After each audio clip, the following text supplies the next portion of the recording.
바보 같아 보인다.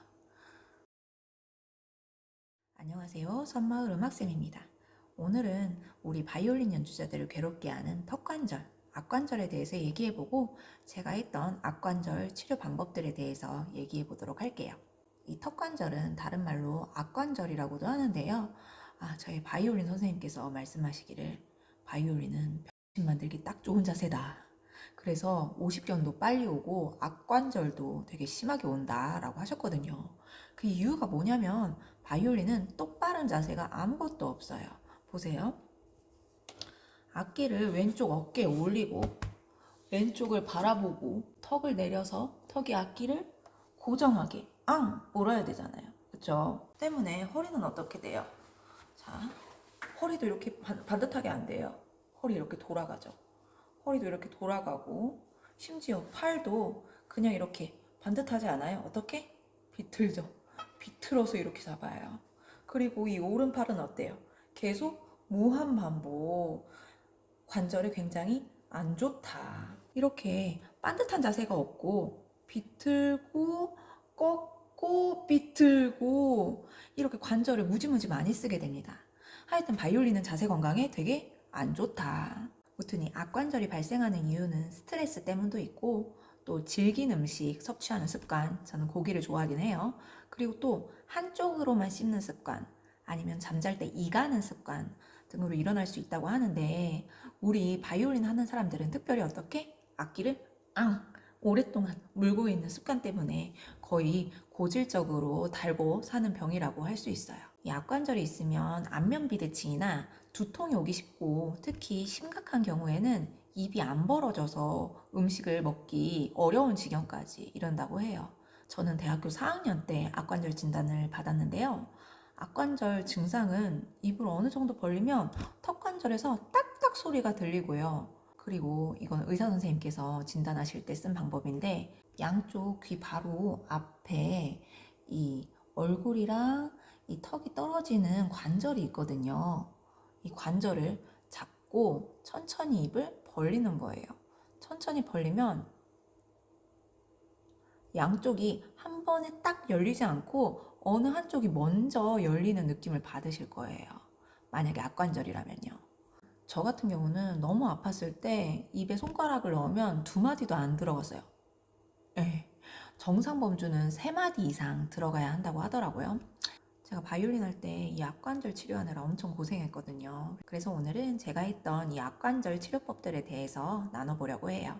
제가 악관절 치료를 위해 했던 일, 첫 번째는요, 스플린트 교정기예요. 투명한 건데 잘 때나 평상시에 끼면 턱관절을 부드럽게 해준다고 하더라고요.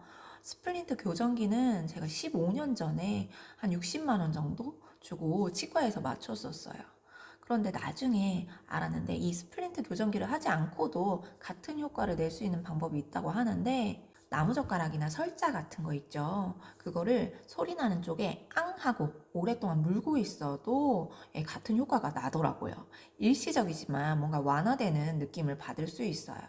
저 같은 경우는 이 침을 질질 흘리고 있는 게 싫어가지고 스플린트를 맞췄었는데 이 스플린트 교정기의 단점은 밤에 물고 자야 돼요. 마치 드림 렌즈처럼. 그럼 낮에는 좀 괜찮고 그러거든요. 이게 꾸준함이 필요한데 제가 또 그런 지구력이 없어가지고요. 그래서 알아본 것이 두 번째로 보톡스입니다. 보톡스는 근육을 마비시켜서 근육을 약화시키는 거잖아요. 그래서 주름 제거하거나 V라인 시술 이런 미용 목적으로 많이 사용하잖아요. 근데 이 보톡스를 턱관절 치료에도 씁니다. 근데 이게 한 5개월 동안은 좋았던 것 같아요. 금액은 한 10만 원 정도 들었던 것 같고요. 보톡스의 장점은 미용적으로도 괜찮다.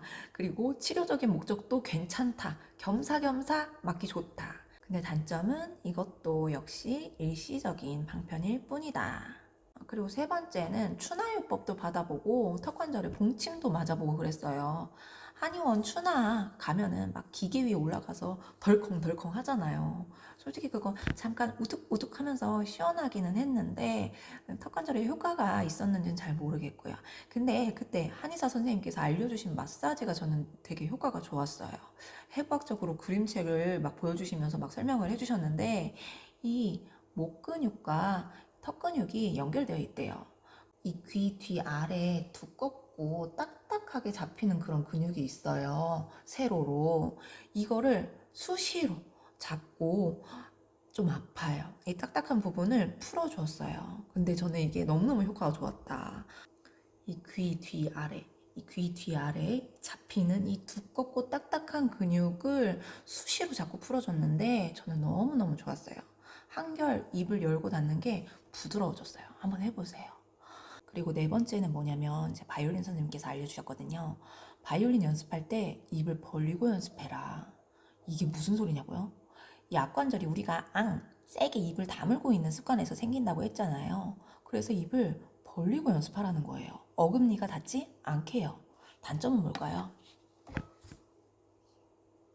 바보 같아 보인다. 그래서 연습할 때는 입을 벌리고 하는데 연주할 때는 어떻게 해야 돼요? 입술만 닫아줍니다. 그러면요, 어금니가 닿지 않게 하는 것만도 이 악관절에 되게 부담이 줄어들어요.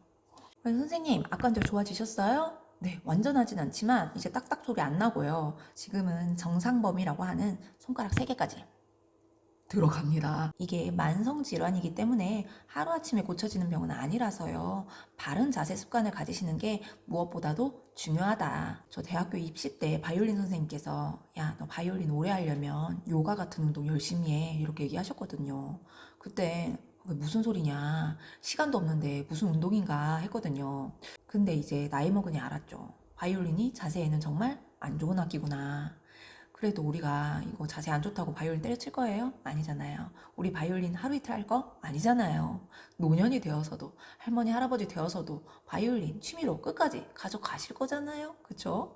오늘 제가 알려드린 방법 스플린트, 설자, 보톡스, 추나, 마사지, 뭐 연습 방법 뭐 이런 것들 외에도 전체적으로 근육을 이완하는 요가 같은 거 병행하시면 분명히 턱관절 좋아지실 수 있을 거예요. 빨리 낫기를 기원하고요. 오늘도 수고 많으셨습니다.